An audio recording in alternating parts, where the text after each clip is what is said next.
Hey everyone, hi guys, my name is Deepshikha Goswami. Welcome back to my YouTube channel. जब से score card release हुआ है, तब से 2-3 चीज़ें ऐसी हैं जिसके बारे में मैं आपसे बात करना चाहती थी, क्योंकि आप लोगों की जो क्वेरीज़ थी वो कहीं न कहीं मुझे भी परेशान कर रही थी। कल हम लोगों ने एक लाइव सेशन किया था, वहाँ पे आप लोगों के जो कमेंट्स थे उनको मैंने देखा।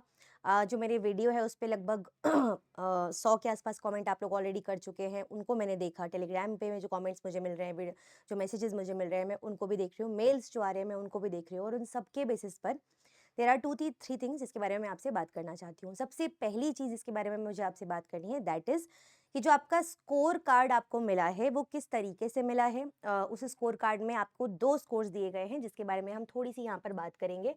तो एक बार यहाँ पर आपके सामने एक मेरे स्टूडेंट का स्कोर है, ठीक है? उसको आप देख सकते हैं। एक परसेंटाइल स्कोर दिया गया है और एक नॉर्मलाइज्ड स्कोर यहाँ पर आपको दिया गया है। परसेंटाइल स्कोर आप देख सकते हैं 99.75 समथिंग है। नॉर्मलाइज्ड स्कोर 119 है। अब इस बच्चे का जो स्कोर था वो ऑफ कोर्स 119 नहीं था, रॉ स्कोर इससे काफ़ी ज़्यादा था, लेकिन जो नॉर्मलाइजेशन के बाद इसका बच्चे का स्कोर आया वो 119 है, ठीक है? और ऐसा मेजॉरिटी स्टूडेंट्स के साथ में हुआ है कि जो उनका स्कोर था, जो रॉ स्कोर था उनका, वो उनको एक नंबर मिला था आफ्टर जब उन्होंने कैलकुलेशन किया खुद से, नेगेटिव मार्किंग को ऑफ कोर्स हटाने के बाद में, ठीक है? तो उसके बाद में उनके पास एक डेटा आया कि भाई मेरा ये रॉ स्कोर है 125, 130, 100, 140 के आसपास, जितने भी मार्क्स जितने बच्चों के आ रहे हैं, 110, 90, 85 जो भी मार्क्स आ रहे हैं आपके, ठीक है? आपका एक रॉ स्कोर आपको मिला, ठीक है? अब उस रॉ स्कोर को, अभी देखो, पहली बात तो ये मैं आपको ये समझा देती हूँ कि ये कोई नई चीज़ नहीं है, ठीक है? इस वीडियो के टाइटल में मैंने एक चीज़ लिखी है, ये क्या मज़ाक है या ये क्या है ना?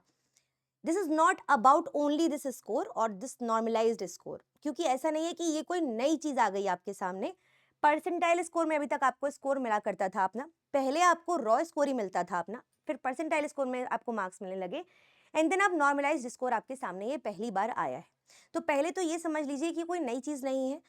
नई चीज़ क्यों नहीं है? क्योंकि अभी तक वो सिर्फ क्या करते थे कि आपको नॉर्मलाइज्ड स्कोर आपका बताते नहीं थे।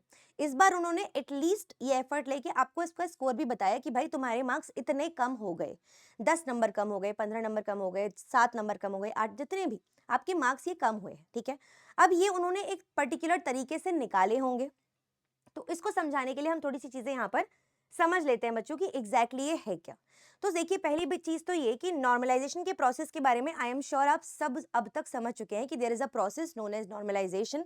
नॉर्मलाइजेशन का मतलब है, क्योंकि आपका जो एग्जामिनेशन है वो 2 शिफ्ट में होता है। एक शिफ्ट है आपकी फर्स्ट शिफ्ट, या फिर हम बोल सकते हैं मॉर्निंग शिफ्ट, ठीक है? और एक यहाँ पर होती है आपकी इवनिंग शिफ्ट। और दोनों शिफ्ट में क्योंकि डिफरेंट पेपर आपके सामने आता है, तो ये बिल्कुल पॉसिबल नहीं है कि वो दोनों शिफ्ट का जो पेपर है वो एक समान डिफिकल्टी या इजी, एक तरीके से आसान हो, मतलब उसका जो लेवल है वो उतना ही इजी हो या उतना ही डिफिकल्ट हो जो दोनों पेपर का हम बात कर रहे हैं। तो ये बिल्कुल भी पॉसिबल नहीं है, किसी के लिए भी पॉसिबल नहीं है, क्योंकि जब क्वेश्चन ही डिफरेंट हो जाएंगे तो लेवल भी डिफरेंट कहीं ना कहीं हो जाता है। किसी के लिए वो चीज़ आसान हो सकती है, ये मैं मान सकती हूँ, किसी के लिए वही चीज़ बहुत आसान हो सकती है, किसी के लिए वही चीज़ बहुत डिफिकल्ट हो सकती है। लेकिन उसके बारे में हम क्या ही कर सकते हैं, ठीक है? क्या कर सकते हैं इसके बारे में हम बाद में बात करेंगे। फिलहाल के लिए नॉर्मलाइजेशन का एक प्रोसेस है और वो इसलिए हो रहा है क्योंकि आपके 2 शिफ्ट में एग्जामिनेशन है, ठीक है? अब परसेंटाइल स्कोर उन्होंने कैसे निकाला? परसेंटाइल स्कोर निकालने का एक बड़ा सिंपल तरीका है कि आपको एक फॉर्मूला उन्होंने दिया है, 100 इनटू, यहाँ पे उन बच्चों के नंबर होंगे या उन बच्चों का नंबर है, कितने बच्चे जिनके मार्क्स आपके बराबर या आपसे कम है, ठीक है? डिवाइडेड बाय कितने टोटल बच्चों ने उस एग्जामिनेशन में अपीयर किया था। तो इन जनरल परसेंटाइल स्कोर आपका ये बताता है कि इतने बच्चे, इतने परसेंटाइल जो है आपका स्कोर जो है, तो एक पर्टिकुलर अमाउंट ऑफ बच्चे जो हैं वो आपसे पीछे उनका नंबर है, या आपकी परसेंटाइल इतनी ज्यादा है तो आप इतने बच्चों से आगे हैं। तो आई थिंक यहाँ क्लैरिटी आपको मिल गई होगी what is this percentile score. अब नॉर्मलाइज्ड स्कोर क्या है? तो जो आपके रॉ मार्क्स थे उनको भी नॉर्मलाइज किया जाएगा, क्योंकि अगर आपको फॉर एग्जांपल मैं दोनों जगह पे एज इट इज रखूं, तो फ़र्क नहीं पड़ रहा कौन सी शिफ्ट, ठीक है? मान लीजिए यहाँ पे किसी बच्चे के नंबर आए, कौन सी शिफ्ट डिफ़िकल्ट या ईज़ी फ़र्क नहीं पड़ रहा, मान लो। यहाँ पे किसी बच्चे के नंबर आए 140 और ये शिफ्ट थी बहुत आसान। यहाँ पे किसी बच्चे के नंबर आए 135 और ये शिफ्ट थी कंपैरेटिवली डिफ़िकल्ट, ऐसा हम मान के चल रहे हैं फिलहाल के लिए हाइपोथेटिकली। मैं ये बिल्कुल नहीं बोल रही मॉर्निंग आसान, इवनिंग डिफ़िकल्ट, ठीक है? सिर्फ़ आपको समझाने के लिए ये बात है।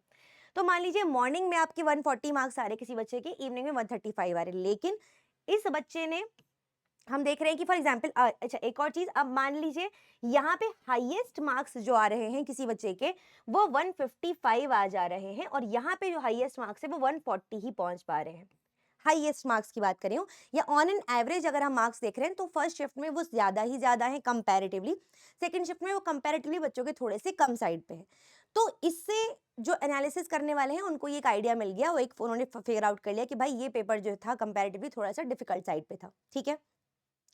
इसके बेसिस पे अब उन्होंने एक फॉर्मूला लगाया खुद से, मैं of course there is a specific formula जिसको वो लगाकर इस ये काम कर रहे हैं और उस फॉर्मूला को यूज करके उन्होंने अब आपके स्कोर को क्या किया, नॉर्मलाइज कर दिया। तो आपका जो भी स्कोर था वो नॉर्मलाइज हुआ और उसके बाद आपको आपका नॉर्मलाइज्ड स्कोर यहाँ पे मिल गया, ठीक है? अब आपकी जो रैंक आएगी, जो आपका फाइनल कट ऑफ आएगा, वो इसी परसेंटाइल के बेसिस पर, इसी नॉर्मलाइज्ड स्कोर के बेसिस पर होगा, क्योंकि अब आप सब एक सेम प्लेटफॉर्म पर आ चुके हैं, सेम पेज पर आ चुके हैं, ठीक है? तो अब जो कट ऑफ आएगी आपकी, जो रैंक आएगी आपकी, उसके हिसाब से अब आपका सिलेक्शन होगा यहाँ पे, ठीक है? अब यहाँ पे कुछ बच्चों को बेनिफिट भी होता है ऑफ कोर्स, जैसे फॉर एग्जांपल अगर हम बोल सकते हैं कुछ बच्चों के नंबर थोड़े बहुत बढ़ते हुए भी देखे गए हैं, लेकिन वो नंबर काफी कम है इन जनरल, ठीक है? तो अब इस केस में बहुत सिंपल है, मैं उम्मीद करती हूँ कि आपको ये समझ में आ गया कि ये दो चीजें हैं, परसेंटाइल स्कोर, नॉर्मलाइज्ड स्कोर, इनका क्या मतलब है, ये कैसे कैलकुलेट किए जाते हैं, किस बेसिस पर ये हो रहा है, नॉर्मलाइजेशन हो क्यों रहा है, ये सारी चीजें हम समझ चुके। नेक्स्ट पॉइंट आता है कि ये मजाक जो है ना, वो मैं इसलिए आपसे बोल रही हूँ क्योंकि देखो, जो चीज किसी एक इंसान के लिए आसान है, हो सकता है वो दूसरे के लिए डिफिकल्ट हो, है ना? मान लो कोई यूनिट मैंने पढ़ी बहुत अच्छे से, वो यूनिट के मेरे सामने क्वेश्चन आ गए, मेरे लिए पेपर बहुत आसान हो गया।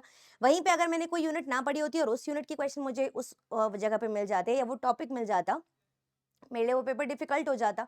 तो इट कंप्लीटली डिपेंड्स, अब हम एक्सपेक्ट तो ये करेंगे कि हम पूरा पढ़ के जा रहे हैं, ठीक है? लेकिन फिर भी द टाइप ऑफ क्वेश्चन, उनका लैंग्वेज, वो किस तरीके से बनाए गए हैं, एक स्पेसिफिक तरीका, तो सिंपल बात है, जब सारे बच्चे एक तरीके की पढ़ाई कर रहे हैं तो उनका पेपर भी एक ही होना चाहिए, जितना मुझे लगता है। I try to write to authorities about this. I don't think ज़्यादा कुछ होगा उससे, क्योंकि नॉर्मलाइजेशन का ये जो प्रोसेस है ये कर ही रहे हैं। हालाँकि ऐसा नहीं है कि उनके पास इतने सेंटर्स नहीं है, इतनी जगह नहीं है कि वो करवा ना सके कंडक्ट एग्ज़ाम, लाख बच्चे एग्ज़ाम दे रहे हैं। लाख में भी अगर मैं बोलूँ तो 75,000 के आस-पास बच्चों ने एग्ज़ामिनेशन दिया था और उतने बच्चों का एग्ज़ामिनेशन कंडक्ट करवाया जा सकता है, ठीक है? लेकिन अब उन्हें करवाना ही है, मुझे नहीं पता क्यों करवाना है, क्यों उस इस चीज़ में पढ़ना है, क्यों बच्चों को अननेसेसरी ट्रबल देना है। कितने बच्चे डीमोटिवेट हुए हैं मैं आपको बता नहीं सकती हूँ। जब कल हम लाइव सेशन ले रहे थे, कितने बच्चों ने मुझे कमेंट किया, मैम मेरे इतने अच्छे मार्क्स आ रहे थे, इतने कम हो गए, इतने अच्छे मार्क्स आ रहे थे, इतने कम हो गए। मुझे मैसेजेस आ रहे हैं लगातार कि मैम मेरा इतना अच्छा मार्क्स आ रहा था, मुझे तो लग रहा था पक्का-पक्का मेरा क्वालीफाई हो जाएगा, ये तो इतने कम रह गए मेरे मार्क्स, अब होगा कि नहीं होगा पता नहीं। तो बच्चों, पहली चीज़ तो मैं आपको बता देती हूँ, हाँ, डिमोटिवेशन आपका बिल्कुल होना लाज़मी है, डिमोटिवेट होना, लेकिन डू नॉट वरी, क्योंकि अब जब नॉर्मलाइज़ स्कोर हो चुका है ना, तो आपके मार्क्स अगर ज़्यादा थे, तो वो कहीं न कहीं बाकियों के कंपैरिज़न में अभी भी ज़्यादा हैं, ठीक है? तो अब अगर जब फाइनल कट ऑफ आएगी ना, तो उसके हिसाब से ऐसा नहीं होगा कि आपके साथ बहुत ही कुछ ज़्यादा गलत हो चुका हो, क्योंकि जिनके कम थे उनके ऑलरेडी फिर भी कम हुए होंगे ना, तो उसके बेसिस पे कहीं न कहीं आप अगेन सेम पेज पे आने वाले हो, मेजॉरिटी केसेज़ में। कुछ बच्चों की बात अगर मैं छोड़ दूँ तो, ठीक है? कुछ बच्चों की बात इसलिए छोड़ रही हूँ क्योंकि उनके नंबर हो सकते हैं थोड़े बहुत बड़े हों, अगेन डिफिकल्टी लेवल वाले पेपर के बेसिस पर, ठीक है?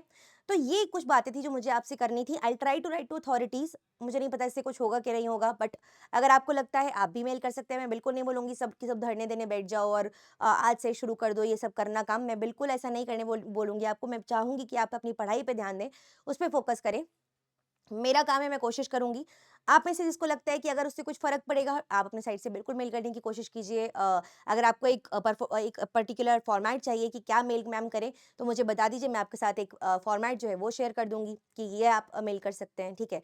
बट यही है कि this is how it is, और इससे फ़िलहाल हमें ऐसे ही डील करना होगा। जिन बच्चों के अच्छे मार्क्स आ रहे हैं, आप बेशक अपने अ इस बार के रिजल्ट को सिक्योर मान सकते हो और अकॉर्डिंगली पीएचडी वगैरह के लिए एप्लीकेशन स्टार्ट कर सकते हो। जिन बच्चों के मार्क्स नहीं आ रहे होते, बच्चे जून पे एग्जाम पे फोकस करो, वो बहुत ज़्यादा दूर नहीं है, ठीक है। अप्रैल ऑलमोस्ट खत्म होने वाला है, मई जून 2 महीने अगर हम लेके भी चले, जुलाई में हम एक्सपेक्ट करें अभी एग्जामिनेशन, जुलाई में नहीं तो अगस्त में तो करवा ही लेंगे वो, मतलब बहुत ज़्यादा स्ट्रेच हुआ भी तो, ठीक है। तो दिस इज़ इट, यही है। बाकी डीबीटी जेआरएफ के लिए एक क्रैश कोर्स जो है वो मैं स्टार्ट करी हूँ very very soon on this platform only. Timing रहेगा 9 पीएम डेली बेसिस पर, रात में 9 बजे आप मेरे साथ जुड़ जाइए इस चैनल पर, या फिर 9:30 पीएम रहेगा, जो भी रहेगा टेलीग्राम पे मैं अपडेट दे दूंगी आप लोगों को, इसके बारे में मैं अलग से वीडियो में आपको बता भी दूंगी। तो उन उसमें मेरे साथ जुड़ जाइए, मैं कोशिश करूंगी जितने भी मोस्ट एक्सपेक्टेड टॉपिक्स हैं उनको वहां पर आपका कवर करवाने की।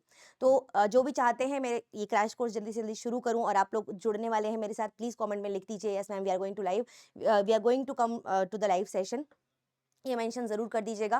This is it for this particular session. अपना ख्याल रखिए, हताश होने की बिल्कुल ज़रूरत नहीं है। अगला एग्ज़ाम बहुत दूर नहीं है, मिलके उसको क्रैक करेंगे, उसके पहले डीबीटी जेआरएफ है उसको भी क्रैक करेंगे। So this is it, take care everyone, bye bye, good night.